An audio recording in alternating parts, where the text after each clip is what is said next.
Lucas 16, 27. Bueno, este mensaje es realmente es para anotar. Se llama Las 5 mentiras de un depravado.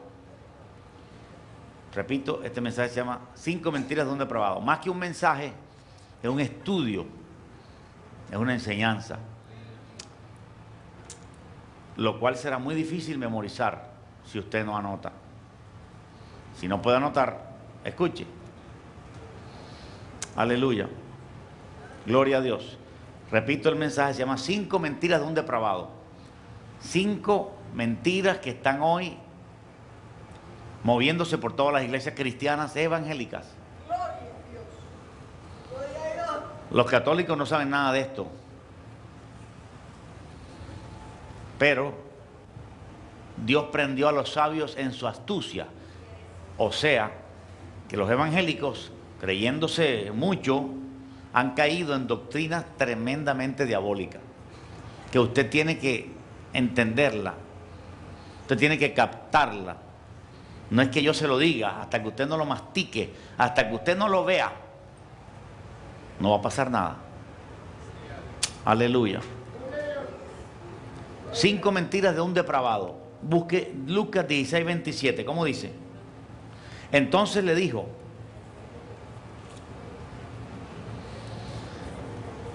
te ruego pues, Padre, que le envíes a la casa de mi padre, porque tengo 5 hermanos, para que les testifique, a fin de que no vengan ellos también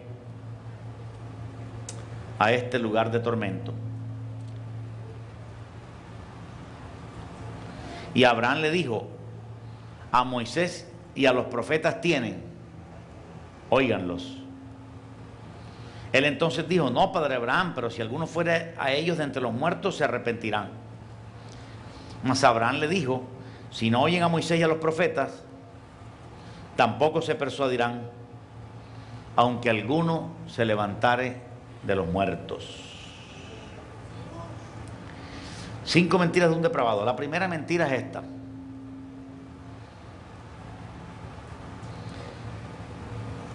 dice así la primera mentira: Dios no puede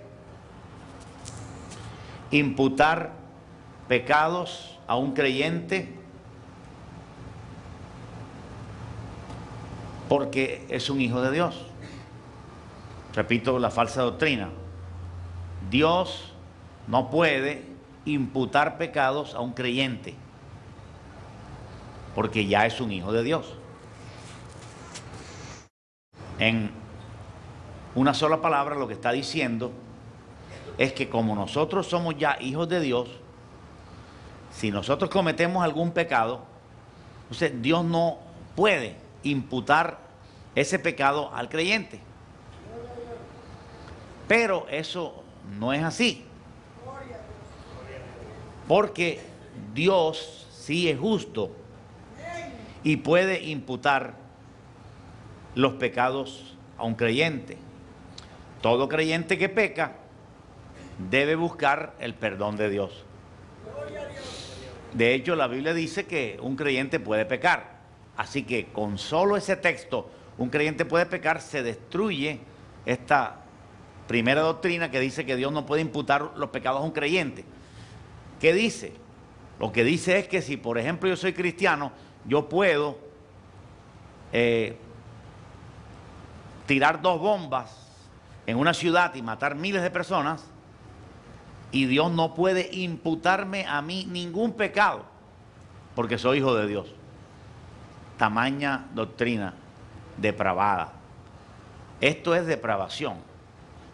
Busca conmigo Romanos capítulo 8.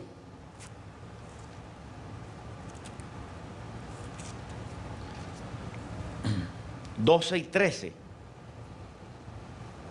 Lo poderoso de la mala doctrina es que a veces la mala doctrina viene y uno no sabe cómo rebatirla.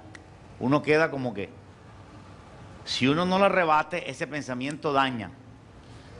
Romanos 8, 12 y 13, estamos rebatiendo la primera doctrina mala, que dice que Dios no puede imputarle pecados a un creyente, imputarle, cargarle a su cuenta. Según esta doctrina, Dios no puede cargarle a la cuenta de la persona un pecado, aunque lo haya cometido. Ahora, Dios no va a cargarle a usted un pecado que usted no ha cometido. ¿Amén o no amén? Dios solamente te va a cargar a tu cuenta un pecado cometido. Pero para eso está el perdón.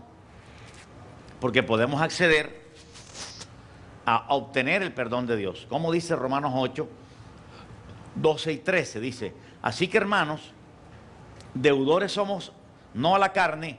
En ese verso 12 la palabra clave es hermanos. Le está hablando a los creyentes. Deudores somos, no a la carne, para que vivamos conforme a la carne. Dice el 13, porque si vivís conforme a la carne, ¿qué? Moriréis. Mas si por el Espíritu hacéis morir las obras de la carne, viviréis. ¿A quién le está hablando Pablo ahí? A los hermanos, a nosotros. Nos está diciendo: ustedes, hermanos de Jerusalén, si ustedes viven conforme a la carne, morirán. Y morirán se refiere a muerte primera y muerte segunda, todo. La palabra morirán incluye muerte final. La muerte primera es la separación de Dios a través del pecado, y la muerte segunda es que si no me arrepiento me voy al infierno, que es la muerte segunda. Dile que está a tu lado: ¿cuál es la muerte segunda? Dile, el infierno. No le hagas la pregunta: ¿cuál es la muerte segunda? El infierno. ¿Cuál es la primera muerte? La muerte espiritual, que nos separa de Dios. ¿Y cuál es la muerte segunda? El infierno, según la Biblia. Si usted es un creyente, aunque usted cometa el pecado, a usted Dios no le puede imputar ese pecado, porque ya usted es cristiano. Imagínese esa doctrina. Imagínese a dónde va. A mí lo que me huele es que el que inventó esta doctrina era un depravado, que vivía en eso. Vivía en eso, como también creía en Jesús, pero estaba depravado. Entonces inventó esta doctrina. No, yo puedo pecar, pero yo ya soy un hijo de Dios. Esta es una mala doctrina y peligrosa. Aleluya. Y uno debe cuidarse de esas doctrinas. Estas doctrinas están en la mayoría de las iglesias hoy. Primera de Juan 2.1, mira cómo dice. Primera de Juan 2.1, antes de Apocalipsis.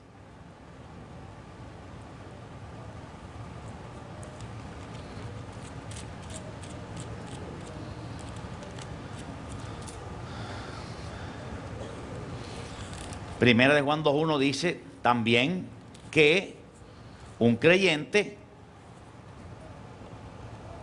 puede pecar y se le imputa el pecado.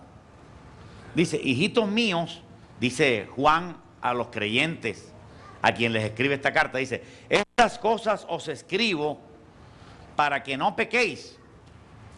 Realmente esta doctrina no está en la Biblia. Aleluya.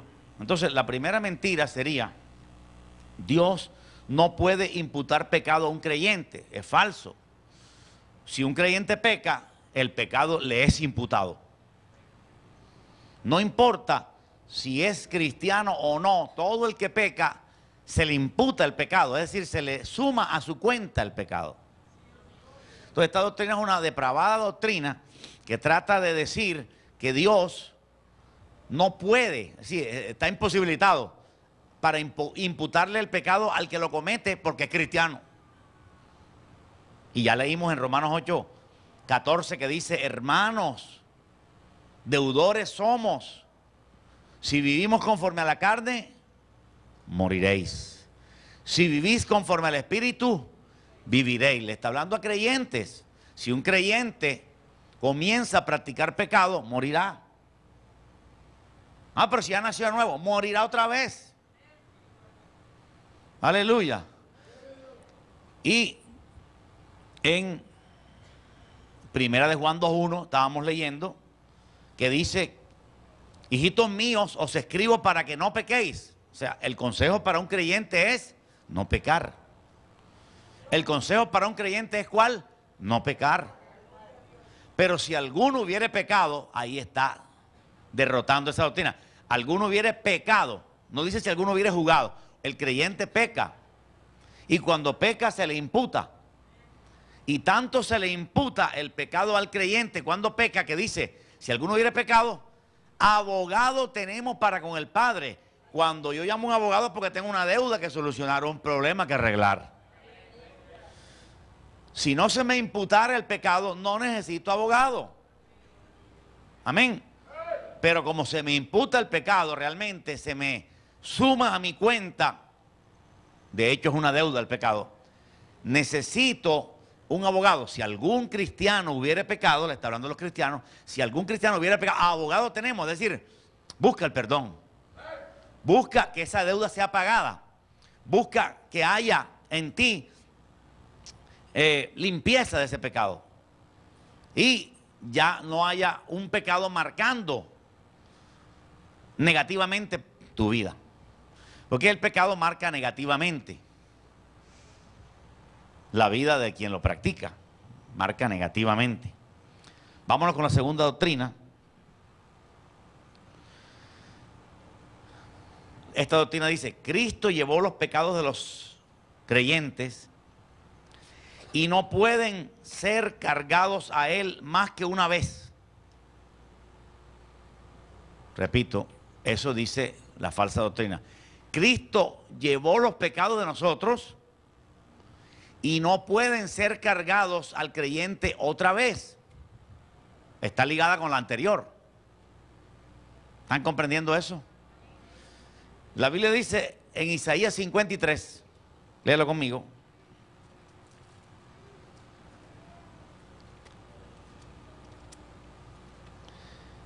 Isaías capítulo 53.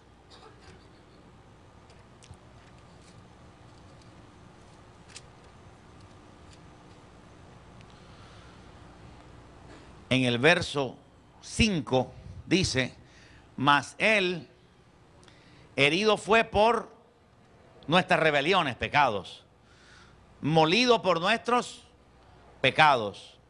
El castigo de nuestra paz fue sobre Él y por su llaga fuimos nosotros curados. Es evidente que Jesús cargó nuestros pecados. Pero eso hay que saberlo entender.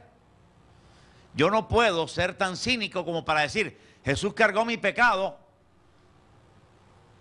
y yo lo cometo y ya lo cargó. Y a mí no se me puede cargar otra vez. Eso no es así. ¿Cómo es verdaderamente? En realidad nosotros no podemos depender solo de lo que hizo Jesús en la cruz del Calvario, sino que nosotros también debemos entender que el pecado se nos imputa a nosotros en el sentido del momento que lo cometemos. Es en el momento que nosotros cometemos el pecado que el pecado se suma, no cuando Cristo murió en la cruz.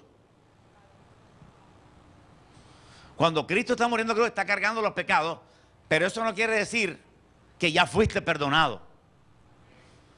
Porque Cristo cargó los pecados de Hitler sobre la cruz de Calvario, pero Hitler nunca se arrepintió. Así que se perdió el trabajo que hizo Jesús. Hitler no puede llegar al trono blanco y decir: Señor, yo me enteré aquí en el infierno que Cristo llevó todos mis pecados. Porque Dios le va a decir: ok, Hitler, ok, Adolfo, Dios a través de Jesús llevó los pecados tuyos en la cruz, pero tú nunca te arrepentiste. Y ahí está el asunto. No solamente es el asunto de que Cristo llevó mis pecados y yo soy un bandido, adúltero, mentiroso, y ya no se me puede cargar a mí el pecado. Eso no es verdad. Entonces ellos ponen el ejemplo de que aún en las cortes civiles no se le puede cargar la culpa a una persona dos veces. Una sabiduría humana que cualquiera se confunde. Cuando una persona va a una corte y es juzgada, se le pone el castigo de ese pecado. Suponte que mató, pagó 10 años de cárcel, porque fue sin querer, por ejemplo. Entonces, dicen ellos, los de la falsa doctrina, que aún en las cortes civiles no se le carga el pecado otra vez, pero si sale de la cárcel y comete otro pecado, se le carga otra vez. Si él, por ejemplo, la primera vez mató y la segunda salió de la cárcel y vuelve y mata, vuelve y lo ponen preso. Entonces utilizan una sabiduría absurda de que ese pecado ya fue cargado y que no se le puede cargar otra vez. Pero ¿quién ha dicho que no se le puede cargar otra vez? Si la persona está cometiendo el pecado otra vez, se le carga otra vez. Porque el perdón de los pecados no se obtiene solo por la muerte de Cristo. Porque si solo se obtuviera el perdón por la muerte de Cristo, el 100% de la población mundial sería salva. Pero lamentablemente el perdón no viene solo por Cristo muriendo en la cruz. El perdón viene porque Cristo murió en la cruz y porque yo me arrepiento. Si yo no me arrepiento, en vano murió Cristo para mí. Aleluya. Así que no es cierto que si Cristo cargó mi pecado, entonces ya cargó mi pecado, ya yo puedo hacer lo que yo quiera. Eso no es así. Eso es una falsa doctrina. Y para contrarrestar eso, lee conmigo 1 Corintios 6, del 9 al 11. Casi que no hay quien leer la Biblia para contradecir eso. Pero mejor es leyéndola. 1 Corintios 6, del 9 al 11. Dice, ¿no sabéis que los injustos no heredarán el reino de Dios? No erréis, ni los fornicarios, ni los idólatras, ni los adúlteros, ni los afeminados, ni los que se echan con varones, ni los ladrones, ni los ávaros, ni los borrachos, ni los maldicientes, ni los estafadores heredarán el reino de Dios. Ninguno de ellos heredará el reino de Dios. O sea, ahí está claro de que aunque Cristo murió por todos ellos, murió por los estafadores y por los ladrones, y murió por los adúlteros, y murió por los fornicarios, si la persona no se arrepiente, en vano murió Cristo. ¿Sí ve cómo se tergiversa una cosa? Yo puedo decir, no, Cristo murió por mí y llevó mis pecados sobre el madero. Ya, a mí no me pueden cargar esos pecados otra vez. Ya Él los llevó sobre el madero. ¿Cómo así? Eso le falta un pedazo de explicación. Eso es delicado. Y esto está reinando en muchas iglesias. Usted no sabe ni en cuántas. Doctrina para depravados. Para depravados. Aleluya. Ahora salió nueva esta doctrina de solo mirar la cruz. No hay que hacer nada, solo mirar la cruz. Esa doctrina viene de aquí, De aquí viene. Quizás la mayoría no me entiende, pero es necesario que usted comprenda que son doctrinas que salen desprendidas de aquí. De aquí salen. Son falsas doctrinas, que le falta un pedazo. Si el creyente no vive en el Espíritu, no puede tener vida eterna. Si el creyente se desvía, pierde la salvación. Evidentemente los proponentes de esta doctrina creen que la salvación no se pierde. Pero ese no es el punto final. Estamos hablando de todo el pericueto que tiene en la mitad. Aleluya. Porque ellos creen que quedarse en la iglesia es no apartarse de Dios. Puede estar dentro de la iglesia, pero si es un adúltero, no puede vivir. El adúltero no vivirá, dice la Biblia.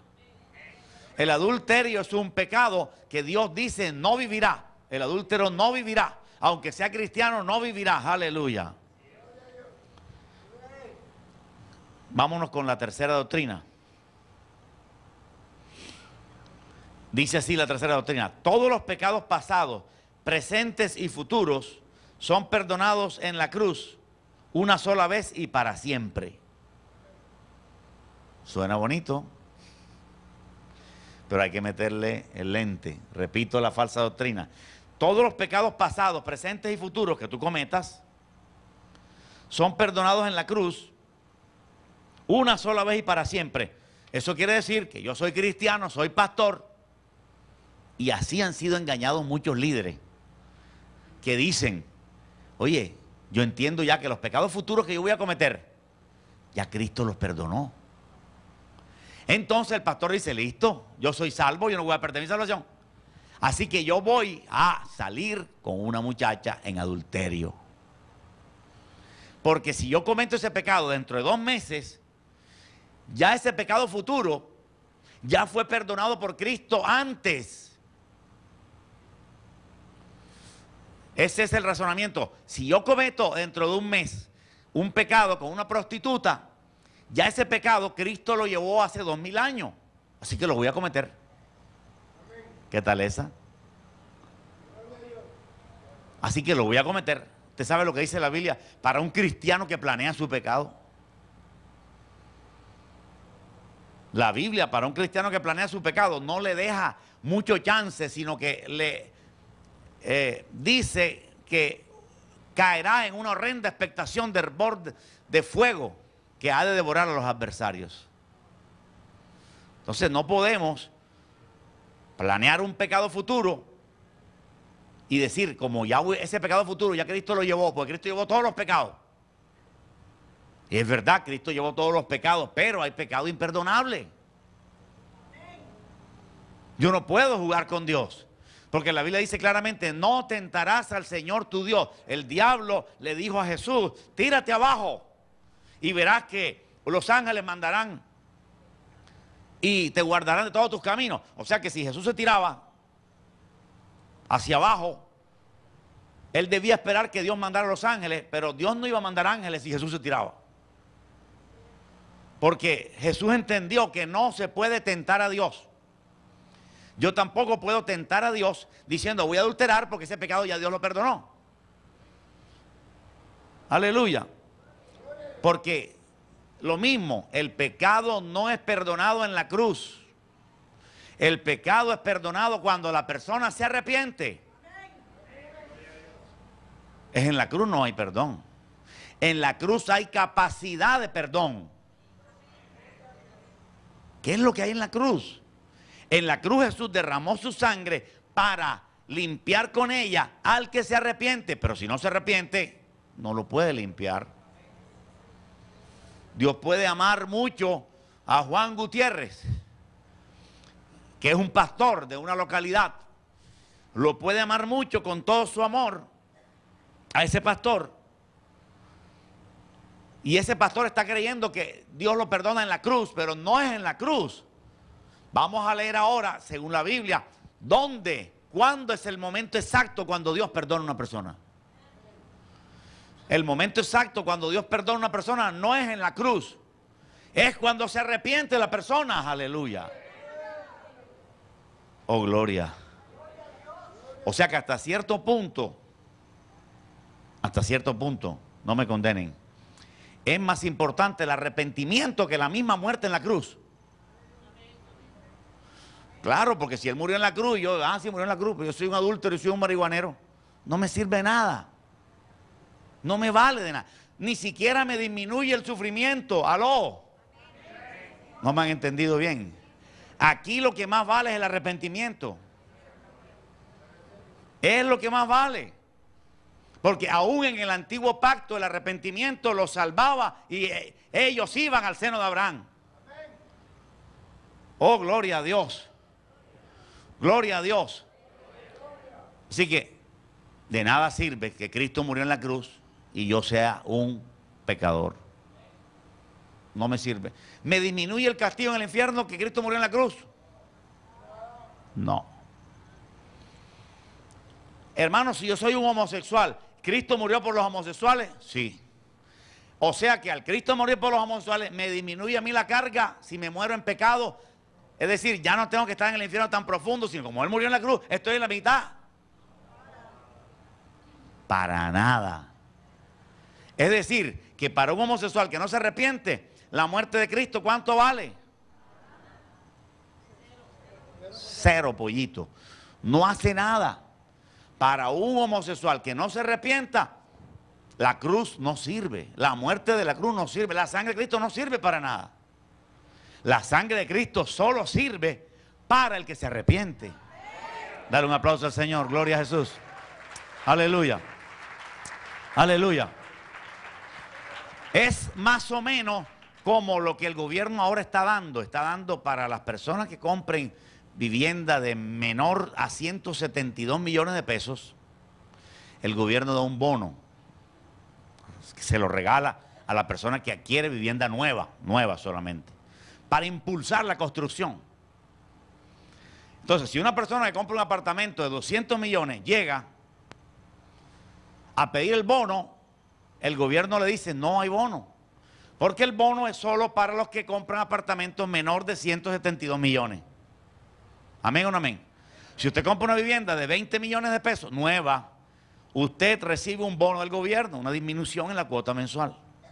Así también en la sangre de Cristo. La sangre de Cristo no sirve para el que no se arrepiente. ¿Amén o no amén? Si la persona no se arrepiente y es un homosexual, la sangre de Cristo no vale, no sirve, no, es un bono que él puede tener. Aleluya. La sangre de Cristo es un bono que solo le sirve a los que quieren vivir en santidad. Nada más. Aleluya. Aleluya. Pero estos depravados quieren predicar esta malvada doctrina para que la gente se vaya al infierno, porque es Satanás que está detrás de esta doctrina, diciendo que aunque tú peques o planees tu pecado, ya fue perdonado porque Cristo lo llevó. Eso es mentira. Aleluya. Usted tiene que tener su vida apartado del pecado si quiere morirse e irse al cielo. Para morirse e irse al cielo se necesita estar apartado del pecado. Aleluya. Si es cierto que Cristo murió cargando los pecados pasados, presentes y futuros. Eso sí es cierto. Ellos mezclan una verdad con una mentira. Pues con dos mentiras los tumbamos enseguida. Ellos mezclan una verdad. Cristo llevó los pecados. ¿Cuáles pecados llevó? Los pecados de Eva, Caín, los pecados de David, de Abraham y los pecados que nosotros cometeremos mañana. Sí, Él llevó todos. Amén o no amén. O sea que Cristo llevó sobre la cruz los pecados pasados, presentes y futuros, pasados de la cruz en el momento que estaba vivo y los pecados futuros que se irían a cometer después de la muerte de la cruz. Amén o no amén. Lo cual incluye los pecados que tú vas a cometer dentro de una semana o dentro de un mes, Dios quiera que no. Pero eso lo incluye. Cristo murió por todos los pecados de todos los hombres, pasados, presentes y futuros, es decir, por todos los pecados que todos los hombres hemos cometido desde Adán hasta la segunda venida de Cristo. ¿Cuántos dicen gloria a Dios? Es cierto, Él murió por los pecados pasados, presentes y futuros. ¿Por qué pasados? Pasados de la cruz, presentes del momento de la cruz y futuros después de la cruz, o sea, ahora.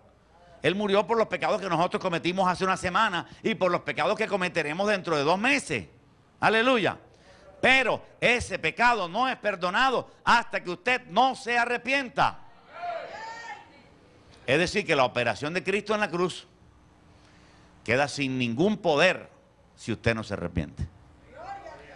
Es decir, que la muerte de Cristo en la cruz no vale nada para el borracho que no se arrepiente. No vale nada para el adúltero que no se arrepiente. No suma, no disminuye la pena, no disminuye el castigo. Al contrario, aumenta el castigo. Aló. Lo que ellos quieren decir y enseñar es que como Cristo murió en la cruz, la pena se me baja a 0. Y no es se me baja a 0, al contrario, el cristiano que peca y se aparta de Dios y no se arrepiente, su castigo en el infierno será superior. Si Cristo no hubiera muerto en la cruz, su castigo sería el correspondiente. Aló. Pero como Cristo murió en la cruz y no se arrepintió, su castigo aumenta. Por eso la Biblia es muy clara cuando dice: Sodoma y Gomorra estará más suave en el infierno o con un castigo más soportable que Cafarnaúm. Porque Cafarnaúm vio a Cristo